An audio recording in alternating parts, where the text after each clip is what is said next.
Hey everyone, Kelly here with Hidden Heart Treasures.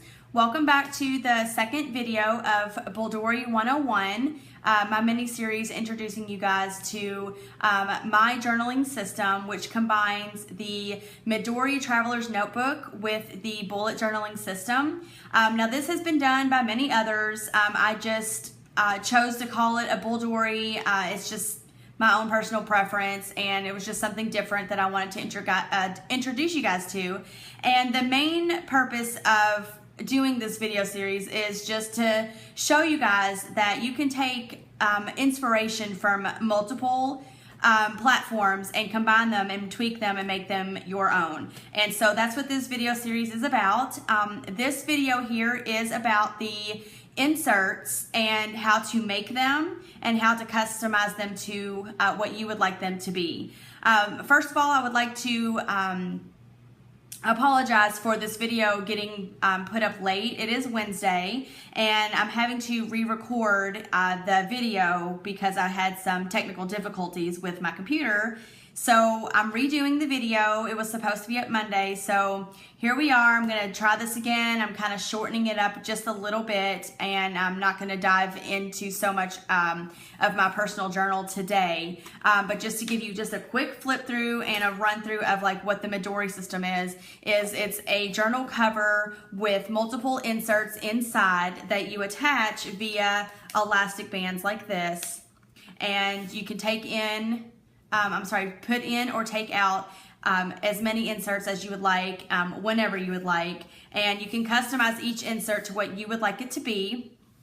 And as of right now, I have 4 inserts, and I have another one that I'm going to be showing you how to make today, and that's going to become my 5th insert. And I plan on doing another, a second video to go more in depth with that. So this is going to be kind of a 2-part video for the insert part of this 101 series. I had to shorten the videos again, like I said, due to some technical difficulties. So I'm going to do it in 2 smaller parts.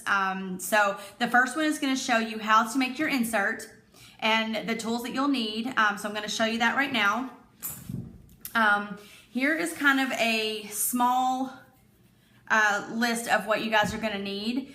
You're going to need your, now my inserts are made, I like to make things as easy as possible. So I just use regular copy paper. It's 8.5 by 11. It's easily accessible to everybody. It's not some weird size that, you know, you're wondering where the heck do I get that? You know, what size is that? I use 8.5 by 11, and then I use, you can either buy 12 by 12 scrapbook paper and cut it down to size, or a lot of stores like Hobby Lobby, which is where I work, by the way. If you ever have any questions, I would love to, you know, help you out with your Hobby Lobby needs.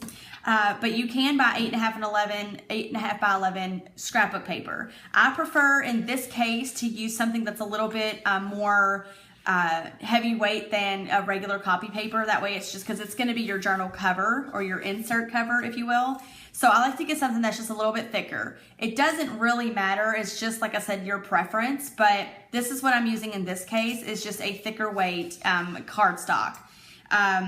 Another thing you're going to need, of course, is your scissors, just for your needs of cutting thread and that kind of thing. You're going to need some sort of thread, and what I use is crochet thread. And again, this is from Hobby Lobby. I believe this is the Artiste brand.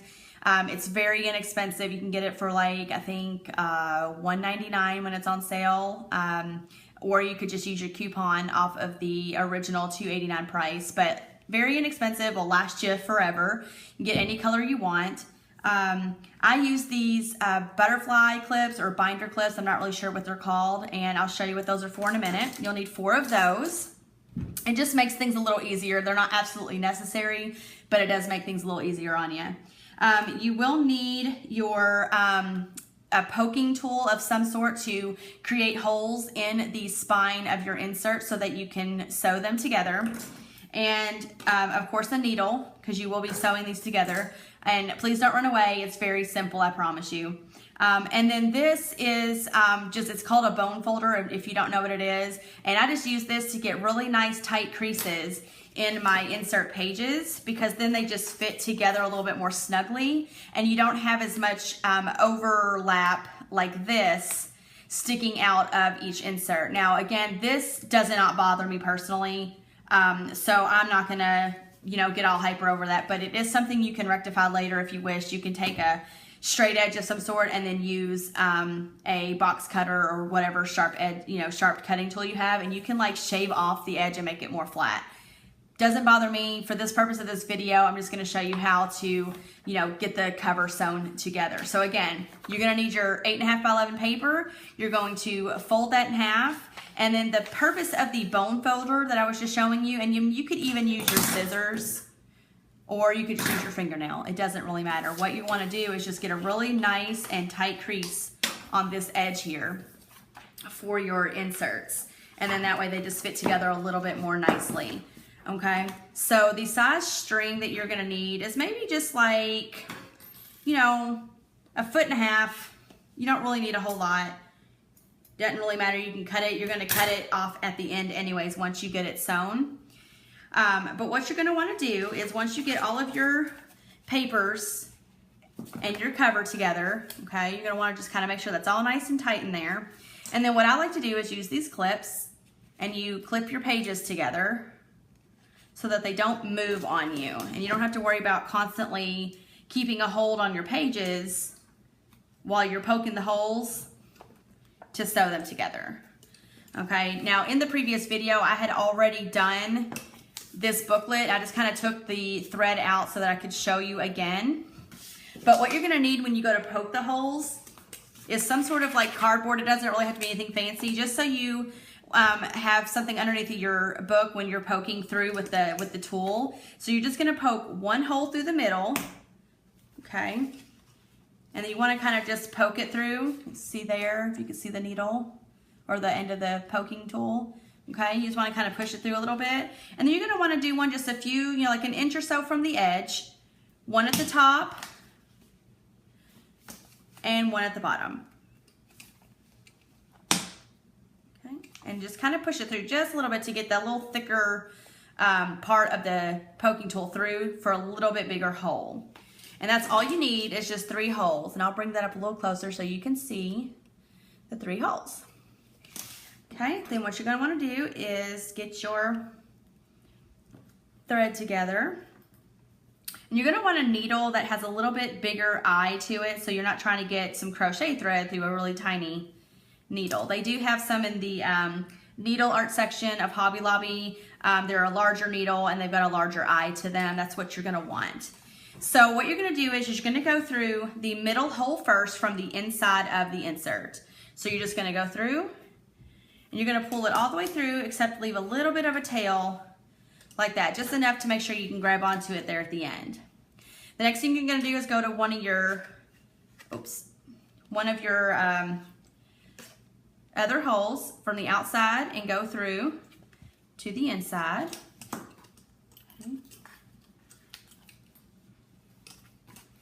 And then just make sure when you pull that you still make sure you don't pull that tail all the way through. And if you do, it's no big deal, just start again. And then you're gonna go from your top hole all the way back down to your bottom hole. Going through to the other side and kind of, get it a little tight there. You'll get it all tight here at the end. Okay, now you're back to the outside of the insert and you're gonna wanna come back through that middle hole where you first started and just go back through, okay? So now you've got both ends of the string here and you want one side on, or one string on one side of the string going from the top to the bottom and one tail on the other side. Because what you're gonna do now, which you can take your needle off, just kind of give it a little tug. You don't have to pull real hard. You just wanna make sure the string isn't loose. Just give it a little tug. And what you're gonna do is just knot that together about 3 times, nice and tight. Pull your string pretty, you don't wanna break the string, but just pull it good and tight and just make sure you got a good little knot there. And I just like to do it about 3 times just to ensure that that's not gonna come loose. And then what you can do is you can either cut it straight down to right on top of the knot there, or in my case, what I like to do is leave a little bit of a tail. And I'll show you why I do that. in one of my other inserts, okay, this was my Ireland insert journal from when I went to Ireland. But on the middle part where the string is at, I like to attach, you can cut out any shapes you like as long as they match. And then you just glue you put the string in between the two pieces, and then you glue those two pieces together, and then you put cute little things on the ends of your string. And then you just got something decorative on the middle of your insert there. That's just something I like to do. You don't have to do that. You don't even have to, you can either cut the strings all the way down, or you can just leave nothing on the end of your strings. So that's just a preference that I like to do. At this point, now that you've got this all sewn together, you can take off your clips. Okay, and voila, there's your insert. Okay, so it's very, very simple. I know when people see the sewing, they immediately think, that it's going to be difficult, but it's actually very, very simple. You don't need much just to hold those pages together. And once you get through this insert, the strings are going to get just a tad maybe stretched out, nothing major, but they hold together. It doesn't break. It doesn't go anywhere. It's really nice and, easy and simple for you.